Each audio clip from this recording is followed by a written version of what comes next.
Nintendo never officially released these classic games on PC, so how are thousands of people playing them natively? These aren't emulators, they're something completely different. Today, I'm going to explain exactly what recompilation is, how it's different from emulation, why everyone is suddenly talking about it, and why I think it's changing game preservation forever. By the end of this video, you'll understand what a recompiled game actually is, why it performs so well, and how you can get started. Let's start with the big question.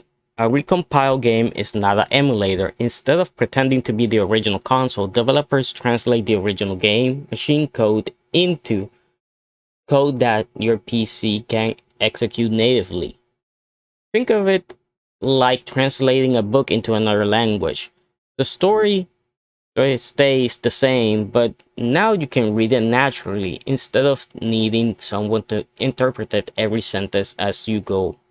That means your computer isn't constantly pretending to be an N64 or a GameCube, it's simply running the game. So, what's the difference? Traditional emulation recreates the original console.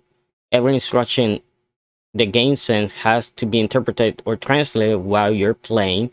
That works incredibly well today, but it still adds another layer between the game and your hardware. Recompiled games remove such of that extra layer.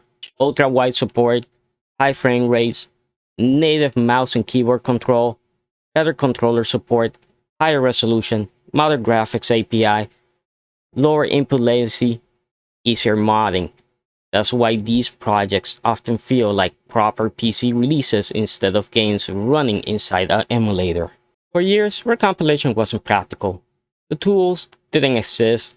Now developers have created tools that can automatically analyze large portions of the game, making projects that once took years much more achievable.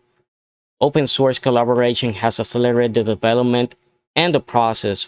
One project proves what's possible. Others often follow that, why it feels like a new recompiled project is announced every few weeks. Other community efforts continue to expand the library, covering racing games, platformers, shooters, and more. Every year the leaps keeps growing.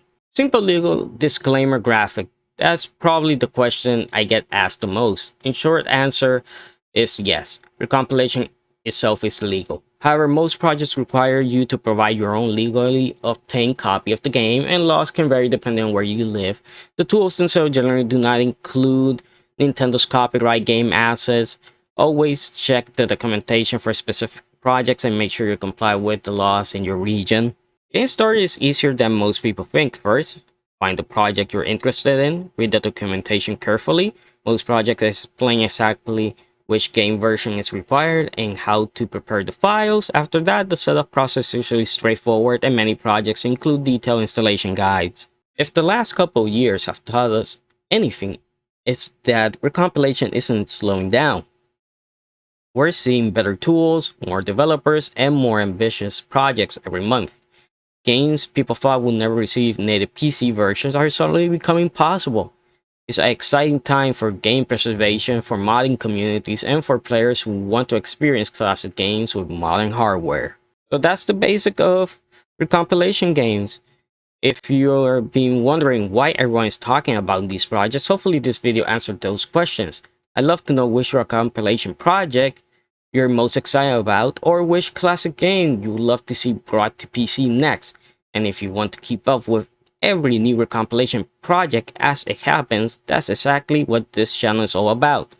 So subscribe, because the next big PC port could be just around the corner. Thanks for watching. I'll see you guys on the next one. I gotta let me grab it.